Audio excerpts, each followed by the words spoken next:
I never thought I'd have to choose between my only sister's wedding and a garden party, but my mother-in-law, Barbara, made sure to put me in that impossible position.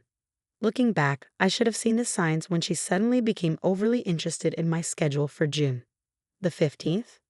Oh, that's perfect for my annual garden party, Barbara had exclaimed during Sunday dinner 3 months ago. This year will be extra special. The mayor's wife confirmed she's attending. I felt my stomach drop. Barbara, that's Emily's wedding day. I'm the maid of honor, remember? I told you about this last party. Her perfectly penciled eyebrows furrowed. Surely your sister can understand that family obligations come first. My sister is family, I replied, feeling my husband David tense beside me. Barbara's laugh could have frozen hell itself. Dear, I meant real family. The Matthews family has hosted this garden party for 30 years. Every important person in town attends. I've been married to David for 2 years, and in that time, I learned that Barbara Matthews considered herself town royalty. Her garden parties were legendary, but more for the drama they caused than for the overpriced finger sandwiches she served. Mom, David started, but Barbara cut him off with a wave of her manicured hand. David, sweetheart, explain to your wife how important this is. The Matthews name carries weight in this town. We can't have people thinking we're being snubbed for some basic wedding. I felt my cheeks burn. Emily had been planning her wedding for a year. She'd been my rock through everything, including Barbara's constant attempts to undermine me. I'm going to my sister's wedding, I stated firmly, standing up. Now, if you'll excuse me, I need some air. That was just the beginning. Over the next 2 months, Barbara launched what I can only describe as psychological warfare. First came the daily calls, then the guilt-tripping texts. She told everyone who would listen that I was tearing the family apart. Think of David's position at his father's firm, she'd whisper during forced family dinners. The connections he could make at the garden party. But no, you're choosing to hurt his career. David tried to stand up to her, but years of conditioning ran deep. Maybe you could stop by both, he suggested one night, earning himself a night on the couch. The threats started 3 weeks before the wedding. At first, they were subtle. It would be a shame if David's promotion got delayed. I heard the country club has a very long waiting list. You know, I have quite a few friends on the hospital board where you work. But as the day drew closer, Barbara became more desperate. The texts turned into explicit threats, each one carefully worded to maintain plausible deniability while making her intentions crystal clear. Yesterday was the final straw. I was at Emily's wedding rehearsal, helping her with her veil, when Barbara showed up uninvited. She cornered me in the church bathroom, her designer perfume suffocating in the small space. This is your last chance, she hissed, all pretense of civility gone. The garden party starts at 2 p.m. Be there, or I'll make sure you regret choosing that sister of yours over your real family. I've been recording our conversations for weeks, a habit I developed after her first veiled threat. My hand shook as I pressed stop on my phone's recording app. Barbara, I said, surprised by how steady my voice sounded. I have spent 2 years trying to be the perfect daughter-in-law. I've attended your charity lunches, joined your book club, and even took up golf because you said it was what Matthews women do. But this is where I draw the line. She stepped closer, her expensive pearls clicking together. You ungrateful little. The bathroom door swung open and Emily walked in. She took one look at my face and Barbara's stance and understood immediately. Is everything okay here? My sister's voice was steel wrapped in silk. Barbara's mask slipped back into place. Just having a little chat with my daughter-in-law about family priorities. As she clicked her way out of the bathroom, Emily grabbed my hands. What did that witch say to you? I showed her my phone and played the recordings. Emily's face went from concern to fury to something I'd never seen before. Determination. Oh hell no, she said, a smile spreading across her face. I think it's time everyone saw the real Barbara Matthews. And that's how, standing in the church bathroom with my sister on her wedding eve, we hatched a plan that would either fix everything or burn my marriage to the ground. Are you sure? I asked Emily. This is your wedding we're talking about. She squeezed my hand. You've been dealing with her abuse for 2 years. Tomorrow isn't just my wedding. It's going to be the day you finally stand up to her. I looked at my phone, at the dozens of threatening texts and recordings. David needs to see who his mother really is, Emily finished. Now let's go finish this rehearsal. We have a big day tomorrow. As I followed my sister out of the bathroom, I felt lighter than I had in months. Barbara stood with the family, pretending to admire the flower arrangements while shooting daggers at me with her eyes. She had no idea that in less than 24 hours, her carefully crafted image would shatter, like the teacup she threw at me last party when I dared suggest hosting holiday dinner at my house. Tomorrow, at my sister's wedding, Barbara Matthews would learn that some things are more important than garden parties and social status. And I had the receipts to prove it. I caught David's eye across the church. He smiled uncertainly, caught, as always, between his wife and his mother. By this time tomorrow, he'd have to make a choice. I just hoped he'd make the right one. Emily squeezed my hand once more before taking her place at the altar for the rehearsal. Ready for tomorrow? I nodded, feeling the weight of my phone in my pocket. More than ready. The morning of Emily's wedding dawned bright and clear, a perfect June day for both a wedding and, as Barbara kept reminding everyone, a garden party. I woke up to 17 new text messages, each more threatening than the last. Final warning. The mayor's wife specifically asked if you'd be there. Think carefully about your future in this town. David's father is very disappointed in your choices. David was already up, pacing our bedroom with his phone pressed to his ear. Mom, please. No, I understand tradition, but... Mom, Sarah's sister is getting married. I watched him crumble under his mother's manipulation, the familiar signs of defeat creeping across his face.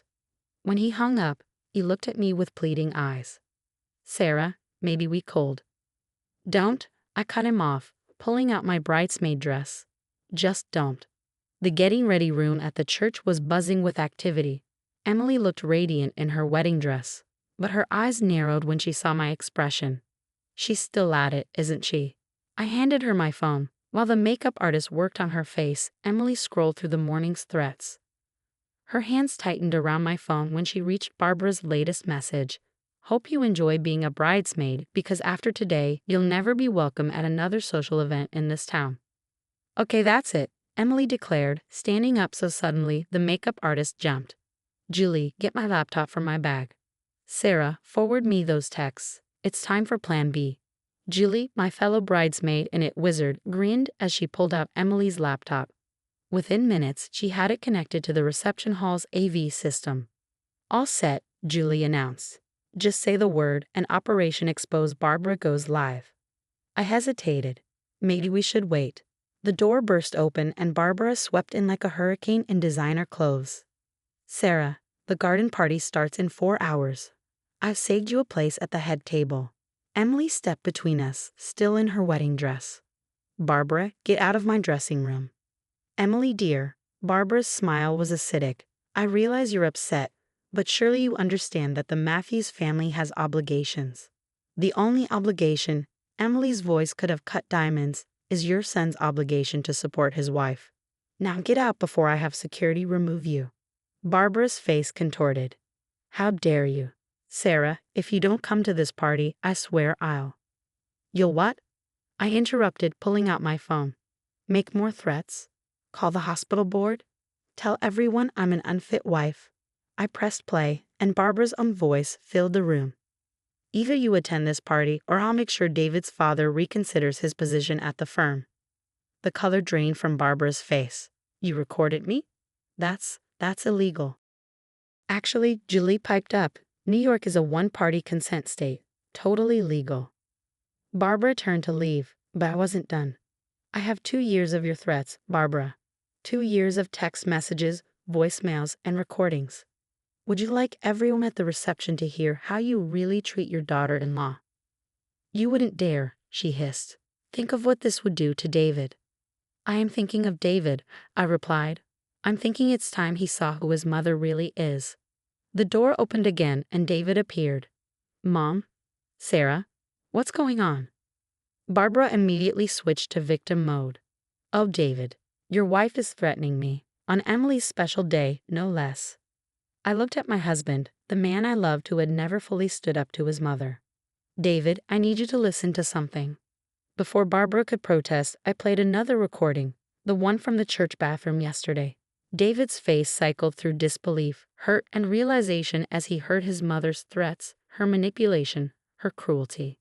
Mom, his voice was small, almost childlike. Is this real? Of course not, Barbara scoffed. She obviously doctored those recordings. I have the originals, Julie offered. Timestamps, metadata, everything. Want to see? David walked over to me, took my phone, and began scrolling through the texts. With each swipe, his face grew darker. All this time, he muttered. All those excuses you made for missing family events, you were protecting me from this? I touched his arm gently. I didn't want you to have to choose. But Mom forced that choice anyway. He looked up at Barbara. Didn't you? Just like you always do. Barbara must have sensed she was losing control because she played her final card. If she goes through with this, if she chooses that wedding over our family tradition, there will be consequences. The room fell silent. Emily's makeup artist and Julie froze. Even Emily held her breath. David straightened his shoulders. No, Mom. The only consequences will be the ones you face if you don't leave right now. David. Go to your garden party, Mom. Sarah and I will be at my sister-in-law's wedding. And tomorrow, you and I are going to have a very long conversation about boundaries. Barbara looked around the room, searching for an ally, and found none. Her perfectly composed facade cracked just slightly. This isn't over, she announced, heading for the door. Actually, I called after her. It is. And Barbara? Those threats about David's job. I sent copies to father-in-law last night. He'd like to meet with you after the garden party. The door slammed so hard it shook the wedding photos on the wall. Emily broke the tension with a laugh. Well, that was better than any pre-wedding entertainment I could have planned. David pulled me into a hug. I'm so sorry, he whispered. I should have seen it sooner. We'll talk about it later, I promised. Right now, we have a wedding to attend. As the makeup artist resumed work on Emily's face, Julie disconnected her laptop with a slightly disappointed sigh. So we're not doing the public exposure at the reception. Emily caught my eye in the mirror. Keep it ready, just in case. Something tells me Barbara might not be done yet. Looking at my phone, which had finally stopped buzzing with threats, I couldn't help but agree. Barbara Matthews had never handled public humiliation well, and she just suffered a major defeat in front of witnesses. The next few hours would reveal whether she actually learned her lesson, or if she was planning something bigger for the reception. David squeezed my hand. Whatever she tries next, we'll handle it together. I should have known Barbara wouldn't go quietly into her garden party defeat. The wedding ceremony was beautiful, but throughout the service, I kept catching glimpses of her slipping in and out of the church, furiously typing on her phone. During Emily's vows, my phone started buzzing with messages from family friends and colleagues. Barbara had apparently spent the last hour calling and texting everyone in her social circle, spinning a tale about how I was mentally unstable and had fabricated evidence to slander her good name. As we lined up for the reception entrance, David's phone rang. It was his father. Dad says Mom's having some kind of meltdown at the garden party, he whispered. She's telling everyone you doctored those recordings and that you're trying to destroy the Matthews family name. I looked at Emily, who was practically glowing with newlywed happiness. I won't let her ruin your reception. Oh, honey, Emily smiled wickedly. I think it's time for Plan B after all. She nodded to Julie, who pulled out her laptop with alarming speed. The reception began normally enough. Speeches were given, champagne was poured, and the first dances went off without a hitch. Then, just as dinner was being served, Barbara made her grand entrance. She swept into the reception hall, still wearing her garden party outfit, trailing several of her society friends behind her like a backup chorus. I demand to be heard, she announced, clicking her way to the center of the room. My daughter-in-law has been spreading vicious lies. The room fell silent. Emily's new husband reached for her hand, but my sister was already smiling. She gave Julie a small nod. Suddenly, the reception hall screens flickered to life. Barbara's own voice filled the room. Either you attend this party, or I'll make sure David's father reconsiders his position at the firm. Text messages appeared on the screens, time-stamped and authenticated. Voicemails played one after another, each revealing Barbara's true nature. The final recording was from just hours earlier, her voice screeching threats in the church bathroom. Barbara stood frozen as her carefully crafted public image crumbled around her. Her society friends began backing away, smartphones raised to capture her humiliation. That's enough, David's father's voice cut through the chaos. He had arrived just in time to witness his wife's exposure. "Barbara, we're leaving now." But Barbara wasn't finished. She turned to David, tears streaming down her face. "Choose. Choose right now, your mother or her." The room held its breath.